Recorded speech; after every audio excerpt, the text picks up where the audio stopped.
بسم اللہ الرحمن الرحیم۔ السلام علیکم ورحمۃ اللہ وبرکاتہ۔ اللہم صلی علی محمد وعلی آل محمد۔ سیرت النبی صلی اللہ علیہ وآلہ وسلم، درس نمبر 34۔ ملک شام کا پہلا سفر اور بحیرہ راہب سے ملاقات۔ روایات کے مطابق جب آپ صلی اللہ علیہ وآلہ وسلم کی عمر 12 برس اور تفصیلی قول کے مطابق 12 برس 2 مہینے 10 دن کی ہو گئی تو ابو طالب آپ کو ساتھ لے کر تجارت کے لیے ملک شام کے سفر پر نکلے۔ حضرت ابو طالب کا تجارتی قافلہ سرزمین شام میں بصرہ شہر کی اہم تجارتی منڈی کے قریب پہنچا تو وہاں پڑاؤ ڈال دیا۔ بصرہ ملک شام کا ایک مقام اور حوران کا مرکزی شہر ہے۔ اس وقت یہ جزیرۃ العرب کے رومی مقبوضات کا دارالحکومت تھا۔ وہیں قریب ہی ایک صومعہ گرجا تھا جس میں جرجیس نامی ایک عیسائی عبادت گزار راہب رہتا تھا جو بحیرہ راہب کے نام سے مشہور تھا۔ اہل تحقیق کے نزدیک بحیرہ راہب موحد تھا، مشرک یا بت پرست نہ تھا۔ وہ تمام آسمانی کتابوں کا عالم اور نبی آخر الزماں کی جو علامات آسمانی کتابوں میں مذکور تھیں ان سے بخوبی واقف تھا۔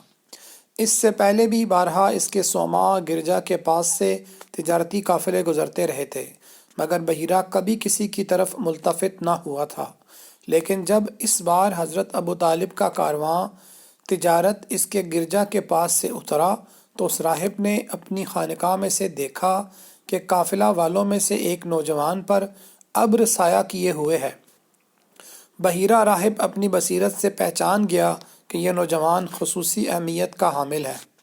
بحیرہ راہب خلاف معمول اپنی عبادت گاہ سے باہر نکل آیا اور متجسسانہ نظروں سے ایک ایک کو دیکھنے لگا۔ پھر جیسے ہی آپ صلی اللہ علیہ وآلہ وسلم کے پاس آیا تو دیکھتے ہی آپ صلی اللہ علیہ وآلہ وسلم کا ہاتھ پکڑ لیا اور پکار اٹھا، یہی ہے سردار دو جہانوں کا، یہی ہے رسول پروردگار عالم کا جس کو اللہ جہانوں کے لیے رحمت بنا کر بھیجے گا۔ حضرت ابو طالب نے کہا، آپ کو یہ کیسے معلوم ہوا؟ بحیرہ راہب نے بتایا، جب آپ سب لوگ پہاڑ کی گھاٹی سے نکلے تو اس وقت میں اپنی عبادت گاہ سے آپ سب کی طرف دیکھ رہا تھا۔ میں نے دیکھا کہ اس نوجوان پر ابر سایہ کیے ہوئے ہے۔ پھر میں نے دیکھا کہ کوئی شجر و حجر ایسا نہ تھا جس نے سجدہ نہ کیا ہو، اور شجر و حجر نبی کے علاوہ کسی اور انسان کو سجدہ تعظیم نہیں کرتے ہیں۔ اس کے علاوہ میں آپ صلی اللہ علیہ وآلہ وسلم کو مہر نبوت کی وجہ سے بھی پہچان چکا ہوں جو آپ کے کاندھے کے نیچے کے پاس ہے، اور ہم انہیں اپنی کتابوں میں بھی پاتے ہیں۔ راہب یہ کہہ کر واپس ہو گیا اور بصد اشتیاق تمام قافلہ کے لیے کھانا تیار کرایا۔ جب کھانا تیار ہوا تو سب کھانے کے لیے حاضر ہوئے، مگر آپ صلی اللہ علیہ وآلہ وسلم موجود نہ تھے۔ راہب کے دریافت کرنے پر معلوم ہوا کہ آپ صلی اللہ علیہ وآلہ وسلم اپنے اونٹ چرانے آس پاس نکل گئے ہیں۔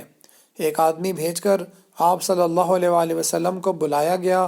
سب لوگ جس درخت کے نیچے بیٹھے ہوئے تھے وہاں کوئی سایہ دار جگہ آپ کے لیے بچی ہوئی نہ تھی۔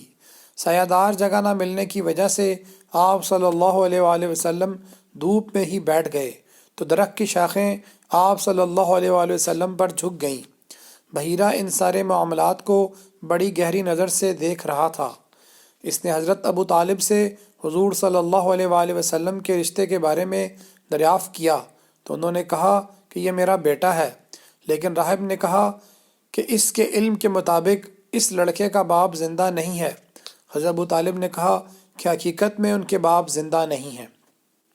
اس کے بعد بحیرہ راہب نے حضرت ابو طالب سے کہا، آپ صلی اللہ علیہ وآلہ وسلم میں وہ تمام نشانیاں موجود ہیں جو آسمانی کتابوں میں اللہ کے آخری نبی کے متعلق بتائی گئی ہیں۔ اگر شام کے یہود و نصارہ نے آپ صلی اللہ علیہ وآلہ وسلم میں یہ نشانیاں پہچان لیں تو مجھے ڈر ہے کہ کہیں وہ آپ صلی اللہ علیہ وسلم کی جان کو نقصان نہ پہنچائیں۔